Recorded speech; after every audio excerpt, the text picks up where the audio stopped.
They make no sound, yet breach the strongest gates. They steal the lightning from the silent sky. They hold the secrets that decide your fates, as all your blinded watchmen pass them by. A mountain built of data they demand. 400 million buys your brief release. They bear the name of outcasts in the sand. Who are they that shatter all your peace? Listen on for the answer. Welcome back to CyberSecureOT, the podcast where we strip away the technobabble and dive into the gritty real-world mechanics of operational technology and cybersecurity in critical infrastructure. And I'm your host, Dennis. Today, we are looking at the digital battlefield from a gray hat perspective. For those new to the show, a gray hat is someone who sits perfectly in the middle.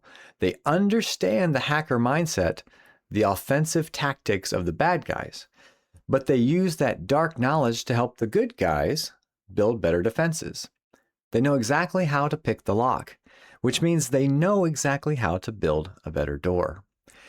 We have a massive show lined up today. Over the next hour, we are covering the 375 terabyte data heist, targeted hits on federal directors, and custom forged ransomware.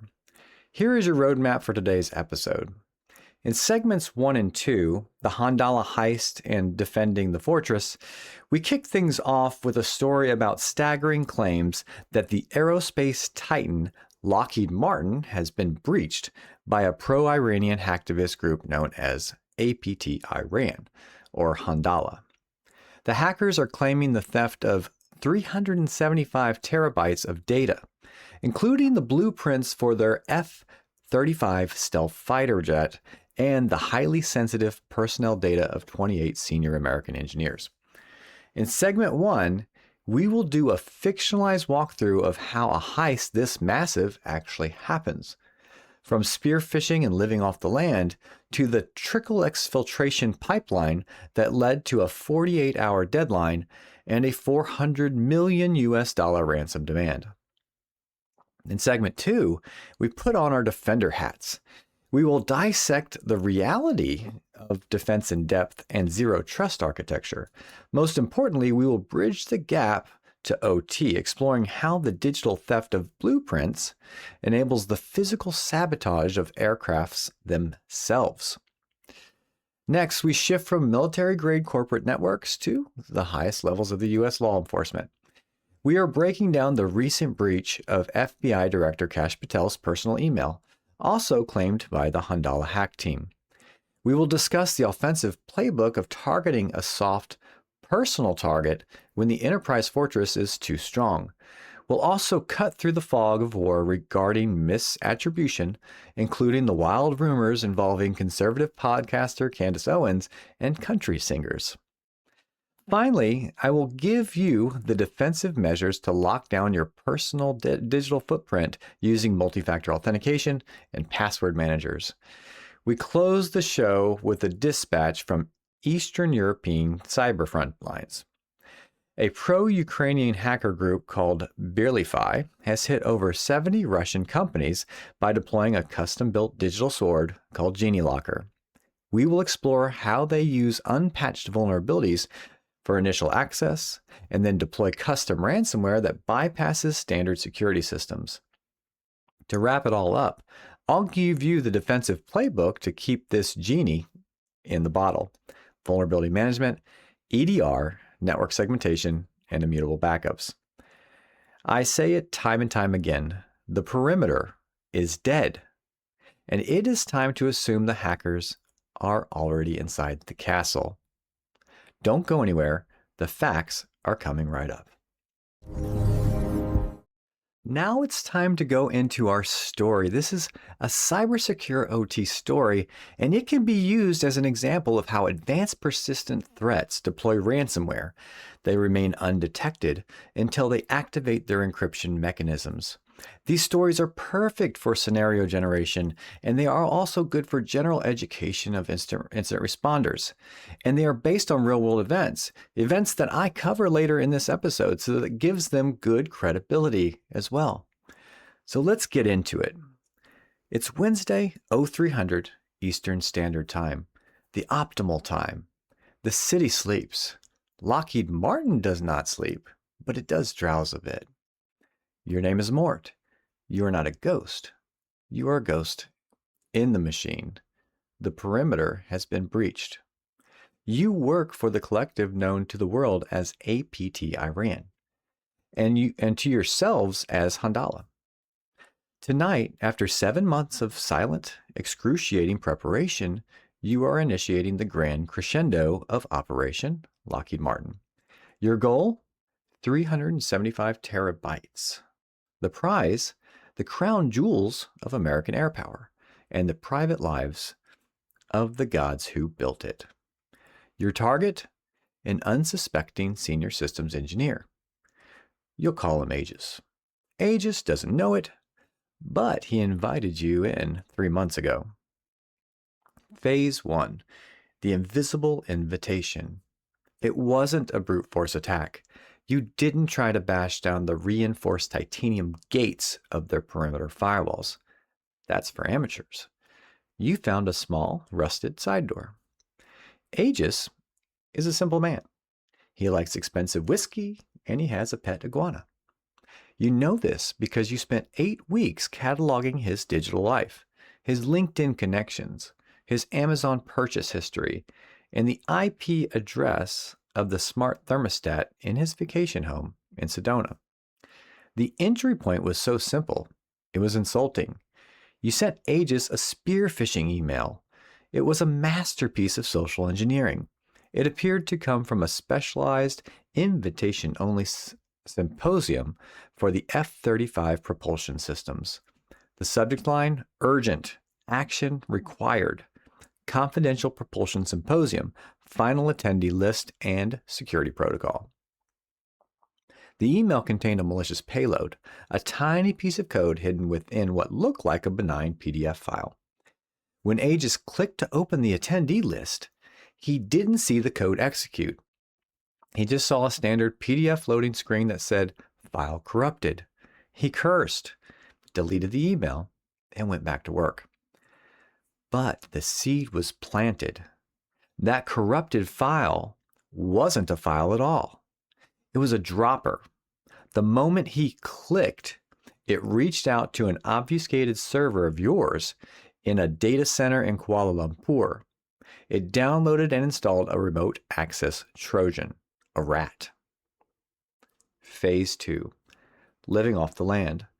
The rat was silent. It didn't try to copy files or even change passwords. It was a sleeper agent watching. Through the rat, you were inside his workstation. You had a front row seat to his daily routine. You watched him log in. You watched him access the engineering database. You watched him type. This is what you call living off the land. You didn't need to bring fancy illegal hacking tools that might trigger an alarm. You used the tools Aegis used. You used PowerShell, a legitimate administrative tool, to gain persistence, ensuring that even if Aegis rebooted his computer, your rat would automatically restart. Through his machine, you now had access to the internal network. This is where you started your lateral movement. Think of the network not as a building, but as a dense, dark forest. You were a camouflage sniper moving from tree to tree. Lockheed's network is vast. It's segmented into layers of defense and depth. The HR records are behind one wall, the financial records behind another, and the true secrets, the R&D specs for the F-35 Lightning II, are deep within the inner keep, a section of the network so secure it's supposed to be air-gapped from the public internet. Aegis's machine was in a zero-trust zone, but it didn't have access to the vault. You needed to climb higher. Over weeks, you used a technique called pass the hash. When Aegis logged in, his computer didn't store his actual password. It stored a hash, a mathematical representation of it. By stealing this hash, you could impersonate Aegis to other servers on the network without ever knowing his actual password. You moved from his workstation to a development server. From there, you compromised the domain controller, the central brain of the network's authentication system. This was the holy grail. You were now an administrator. You had the keys to every lock. You could create your own users, change permissions, and erase your tracks. You were the king of their castle, and they were still drowsy, maybe even sleeping. Phase 3, the conveyor belt of secrets. Thursday, 2200 Eastern Standard Time. It was time to harvest. The volume was the challenge, 375 terabytes. It's a bumper-to-bumper convoy of data. How do you move that much data without their data loss prevention systems screaming bloody murder? The answer is trickle exfiltration. You set up a data pipeline. You didn't try to send it at all once. You use their own cloud backup services that the security team trusted. You encrypted the stolen data first using a standard business data at rest encryption tool. To the monitoring software, it just looked like Lockheed Martin was performing its regular encrypted cloud backups. For weeks, the pipeline hummed at a whisper. Every few minutes, a packet of highly sensitive data would trickle out. A blueprint here, a structural analysis there, a file containing the biometric data of 28 senior engineers, including home addresses and passport numbers, all packaged neatly and shipped to a command and control server you control.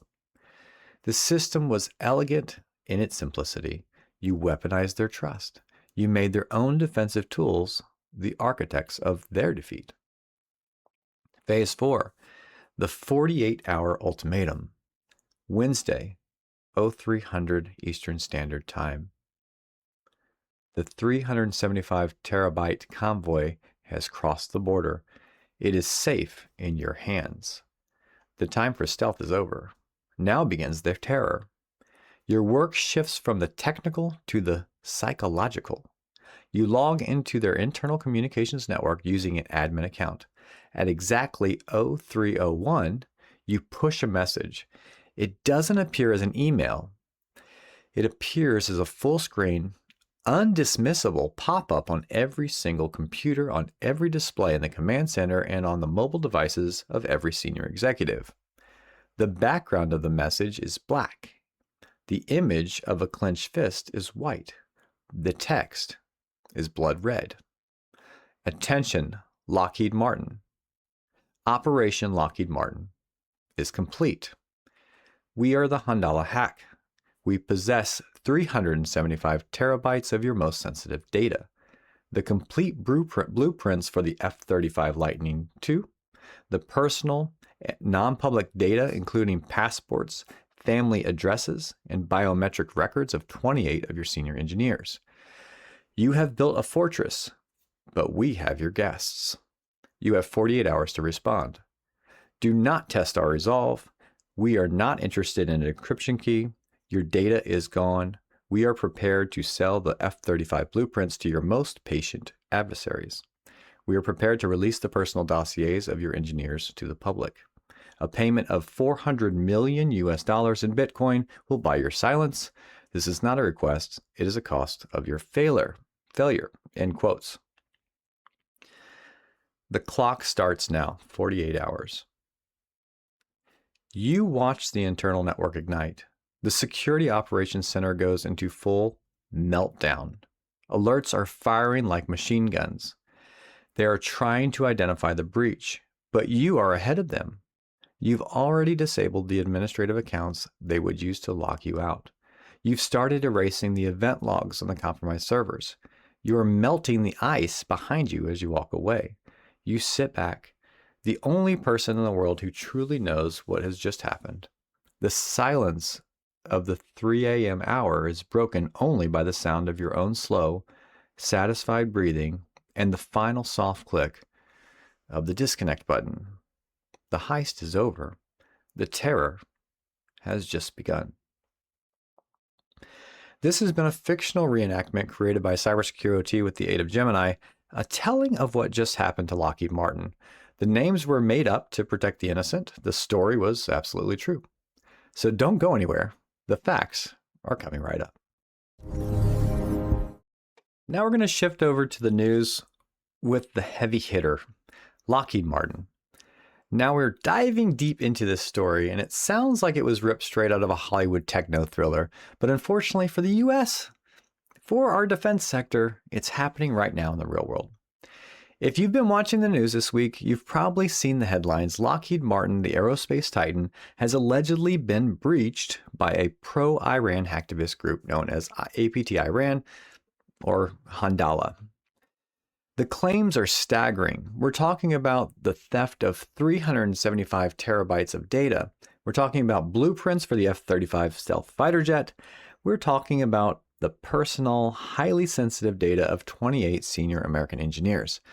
And to top it all off, the hackers have issued a 48-hour deadline and are demanding upwards of $400 to $600 million US dollars to not sell this data to the US's adversaries. Today, we're going to look at this from a gray hat perspective. For our newcomers, a white hat hacker is a good guy. They defend the networks. A black hat is the bad guy, breaking in to steal or destroy. A gray hat exists in the middle. They know exactly how to pick the locks and break the windows, because to build an unbreakable fortress, you first have to know how a thief thinks. So let's translate the technobabble into plain English. We're going to dissect how an attack of this massive scale actually happens, and more importantly, how a defense giant tries to stop it. Let's start with the offensive side of the board. How does a group like Handala pull off the heist this size? First, let's talk about the attackers themselves. They are classified as an APT. This is an advanced persistent threat.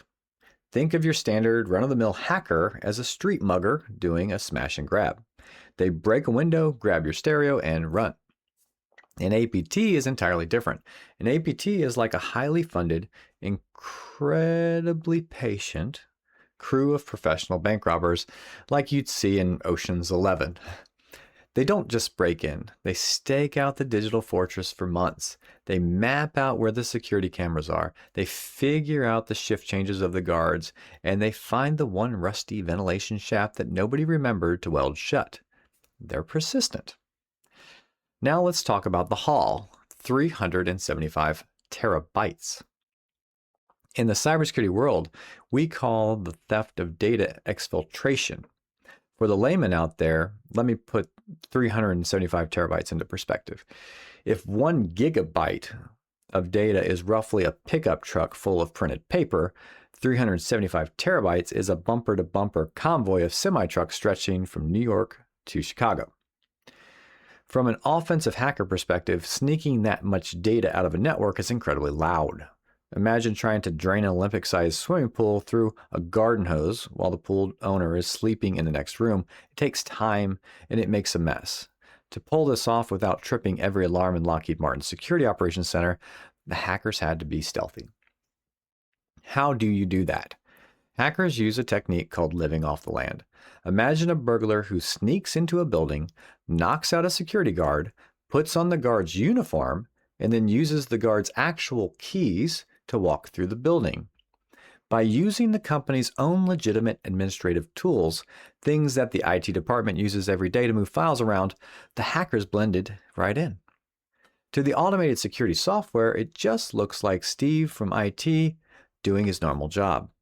They likely trickled this data out slowly, over weeks or even months, disguised as normal business traffic until they had the whole 375 terabyte convoy out that door. And what did they steal? The hackers claim they have the blueprints to the F-35 fighter jet. This is the crown jewel of American military aviation.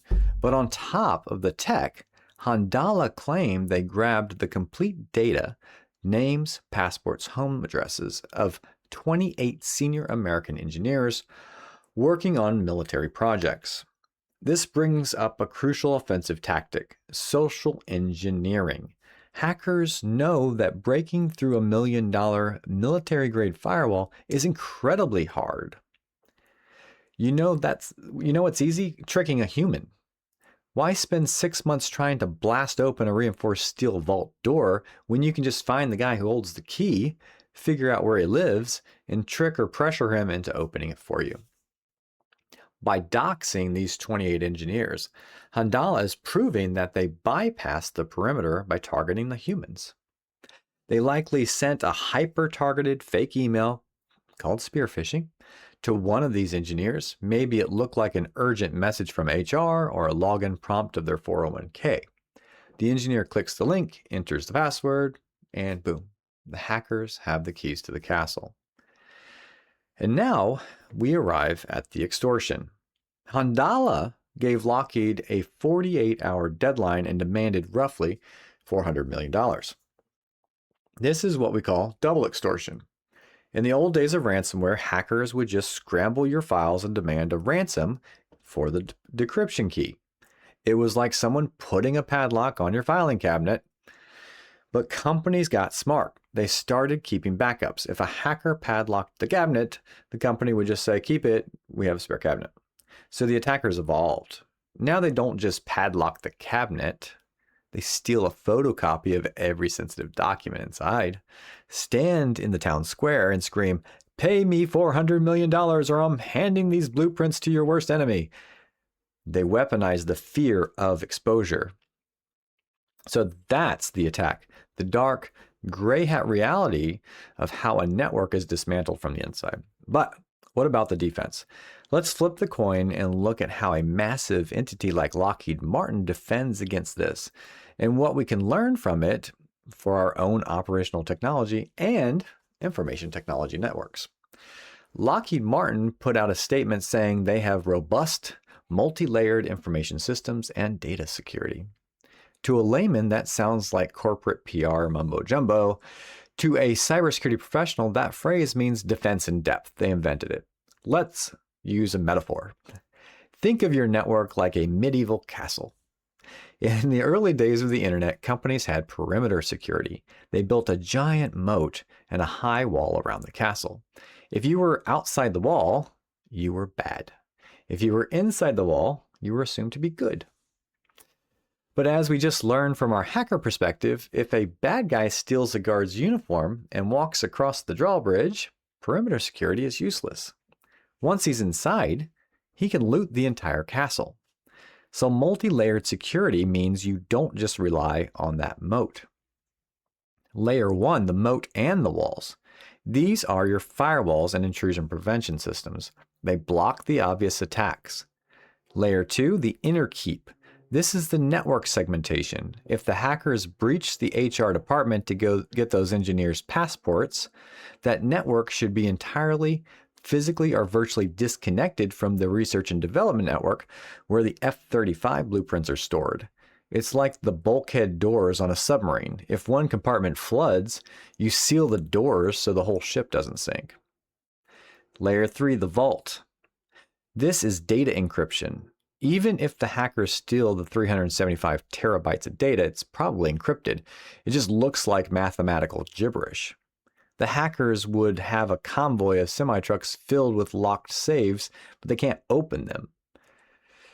Though if Handala is threatening to sell the blueprints, they likely either bypassed the encryption or stole the decryption keys as well. Layer 4, the guards inside the castle. This is where zero trust architecture comes in. Zero trust is the biggest buzzword in cybersecurity right now, and for good reason. The philosophy is simple: never trust, always verify. Under zero trust, it doesn't matter if you are logged in using the CEO's username and password from a computer sitting in the company headquarters. The system still doesn't trust you.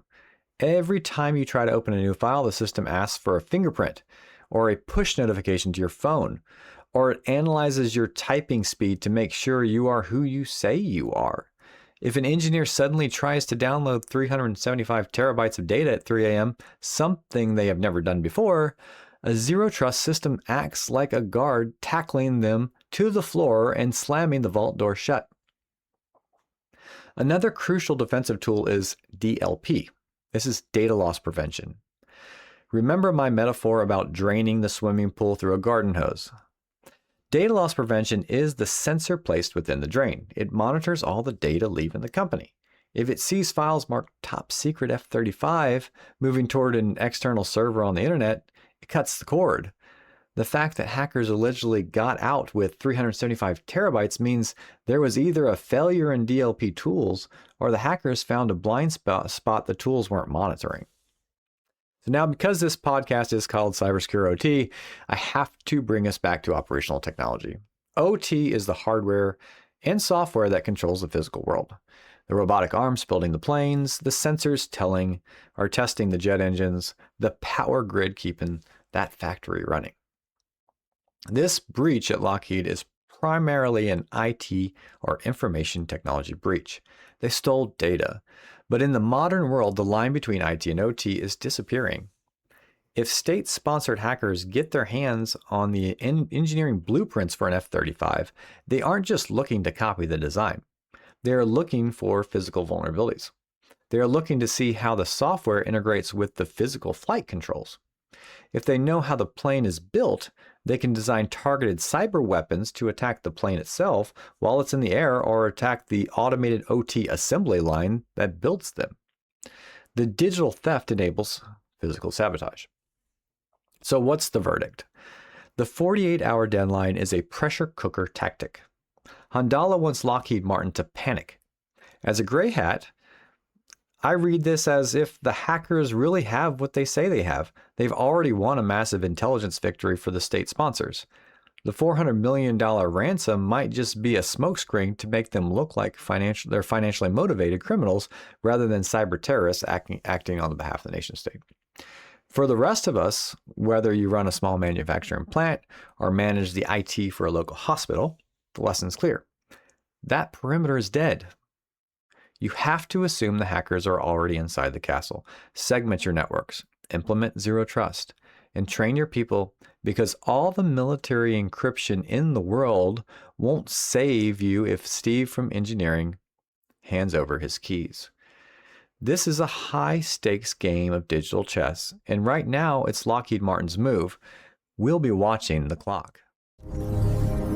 Now we're going to switch over to the next wild story. I have to cover this one because while I was doing research, for some reason, this had the most coverage over the last week. And so it must be important.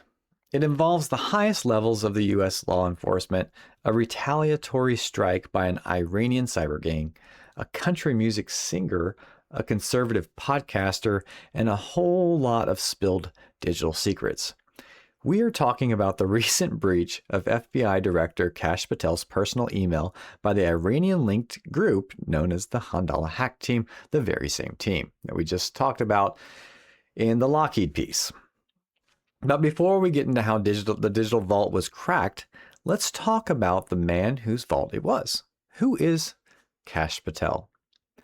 To understand why this hack is such a massive flex by these threat actors, you have to understand Patel's resume. Kash Patel didn't just walk into the FBI on a whim. He started his legal career in the trenches as a public defender in Florida. He was handling violent crimes and drug trafficking. From there, he jumped to the Department of Justice in 2014 as a national security prosecutor, hunting down terrorists. Then came the political shift. He became an aide for the House Intelligence Committee, working under Representative Devin Nunes, where he famously authored the Nunes memo during the 2016 election investigations. He then moved to the National Security Council, focusing on counterterrorism, eventually becoming Chief of Staff for the Department of Defense in 2020. Fast forward to February 2025, and he's confirmed as the 9th Director of the Federal Bureau of Investigation. So this is a guy who has spent over a decade dealing with classified intel, counterterrorism, and national security. He is inside the fortress. But here is the golden rule for gray hats. Folks, if the fortress walls are too high, you don't climb them. You find out where the king goes to on the weekends and break into his summer cabin instead. And that's exactly what the Handala hack team did. Handala claims to be a pro-Palestinian hacktivist group, but Western intelligence strongly links them to Iranian government cyber intelligence units. Recently, the DOJ and the FBI seized 4 of Handala's web domains and put $10 million bounty on their heads. Handala got mad. They decided to retaliate. But instead of hacking the heavily guarded FBI enterprise network, which is like trying to storm Fort Knox with a water pistol, they aimed for a soft target, Kash Patel's personal Gmail account. Let's break down the offensive measures here. How does a nation-state actor get into personal email? In the hacking world, they don't always need zero-day exploits or million-dollar software. They often use credential stuffing or spear phishing. Imagine you use the same key for your gem locker that you use for your front door. If someone were to steal your gem key, they now own your house. Hackers buy databases of old leaked passwords from the dark web. Since the FBI director is human, maybe he reused an old password from a breach 10 years ago. Or they use spear phishing, sending an email that looks exactly like a legitimate Google security alert or a message from an old friend, tricking him into typing his password into the fake logon page. It's like dressing up as a FedEx driver to get someone to open their front door. Once you turn the knob, the bad guys are in. And what did they find? A cache of over 300 emails dating from 2010 to 2019. They posted photos of a younger Patel smoking cigars, holding a big bottle of rum, driving an antique convertible, and traveling to Cuba. They also leaked his old resume and some business correspondence. We're not going to make any judgments on any of that. The FBI quickly released a statement saying the data was historical in nature and contained no government secrets. But as an offensive person, I can tell you, hackers don't always care about government secrets. Sometimes the goal is just embarrassment. It's psychological warfare. Handala wanted to send a message. You took our websites, so we'll show the world your boss in his pajamas. It makes the impenetrable FBI look vulnerable. So let's talk about the fog of war. In cybersecurity, whenever a high-profile breach happens, misinformation spreads faster than a computer worm. This brings us to the bizarre Candace Owens rumor. Over the weekend, a wild conspiracy theory started trending online, claiming that conservative podcaster Candace Owens was the mastermind behind the Kash Patel cyber attack. Owens basically laughed it off, mockingly tweeting, "I'm the mastermind," and comparing the chaos to another Alex Wilkins chapter, referencing a country singer who recently claimed a foreign influence network was targeting Trump's allies. So why does this happen? Because threat actors love to operate in the mud. By creating or encouraging wild rumors, you distract the public and law enforcement. In industry, we call this misattribution.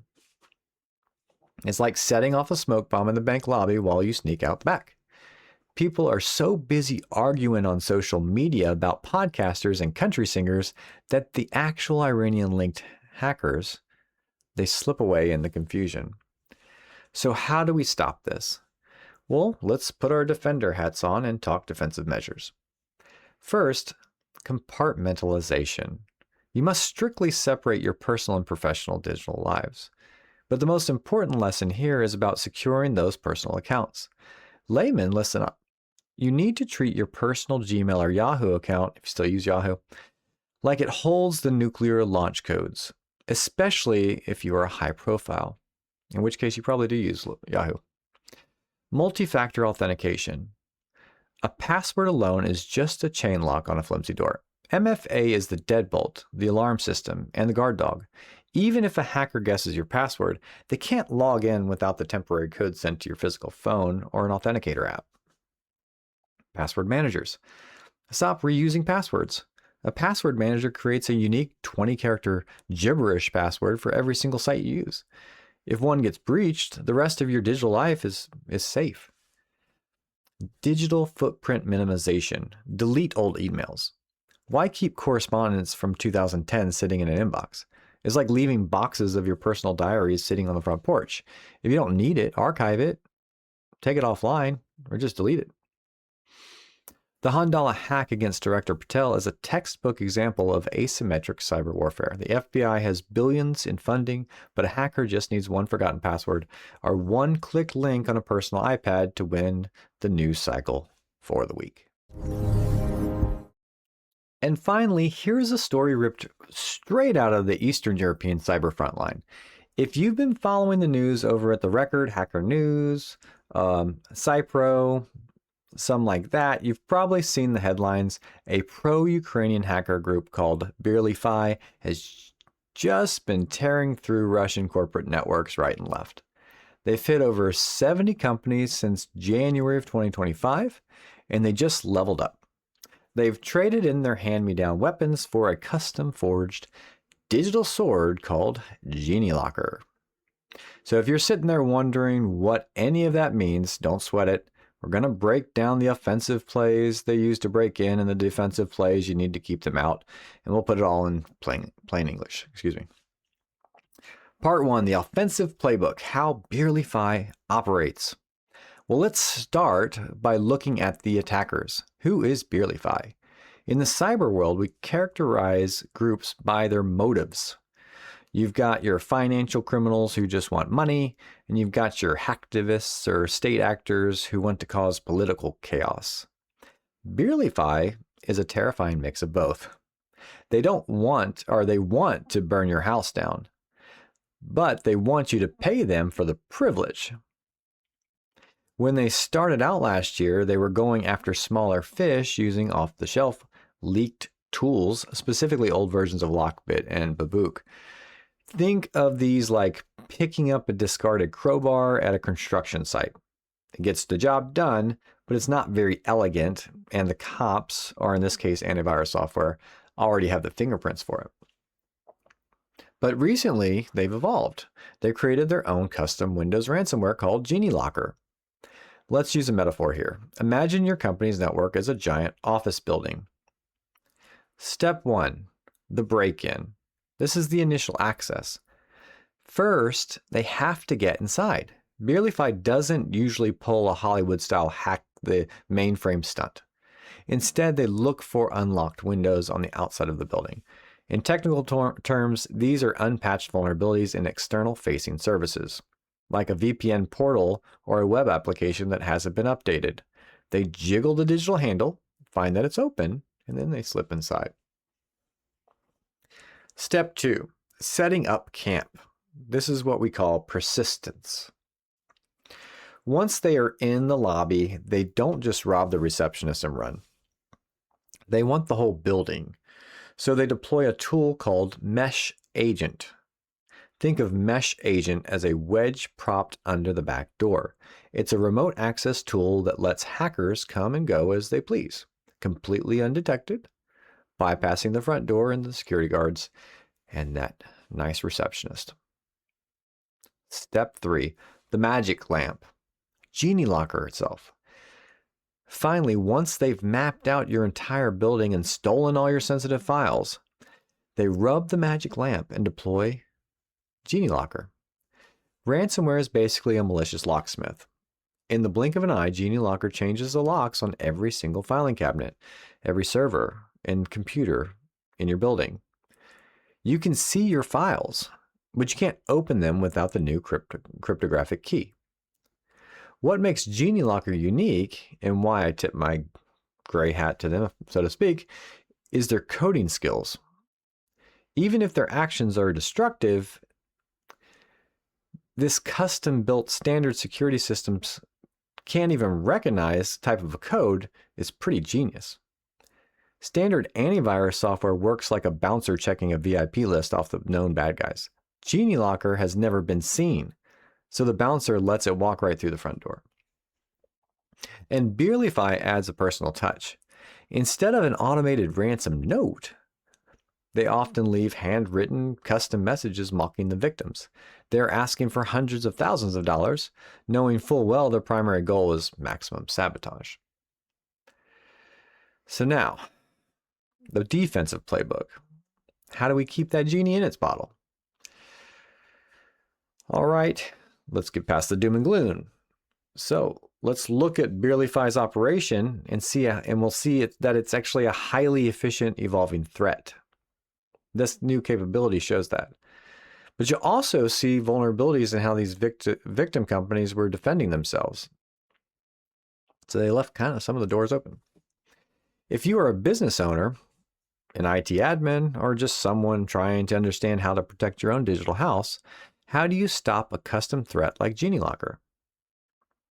Let's start with the basics. Patch the windows. This is vulnerability management 101. Remember how Bearlyfy gets in unlocked windows. In the cybersecurity world, we call this vulnerability management. Software vendors constantly release updates to fix security holes. If you aren't applying those patches to your firewalls, your VPNs, and your web servers, all of those external facing or edge devices, you are actually choosing to leave the window open. You got to put a lock on it. Got to update your systems.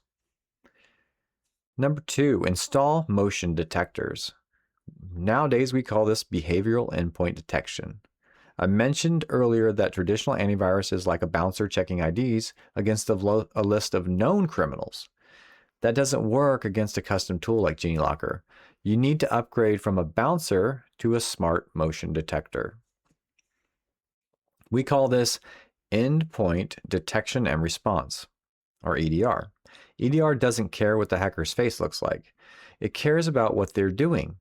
If a program suddenly tries to rapidly change the locks on 10,000 files in 3 seconds, EDR flags that as suspicious behavior, like a guy walking into a bank wearing a ski mask, and then shuts it down before the encryption finishes. And then 3, build watertight doors. This is your network segmentation. If you've ever looked at the design of a submarine, you know it's divided into compartments with watertight doors. If one room floods, you seal the door so the whole sub doesn't sink. It's automated. Networks should be built in the exact same way. This is especially vital for our operational technology networks, where we mix business computers with the machines running factory floors or power grids. If Bearlyfy breaks into a receptionist's computer in the HR department, they should hit a digital concrete wall. They should not be able to use that access to leap over to the servers running the manufacturing plant. You have to segment the networks.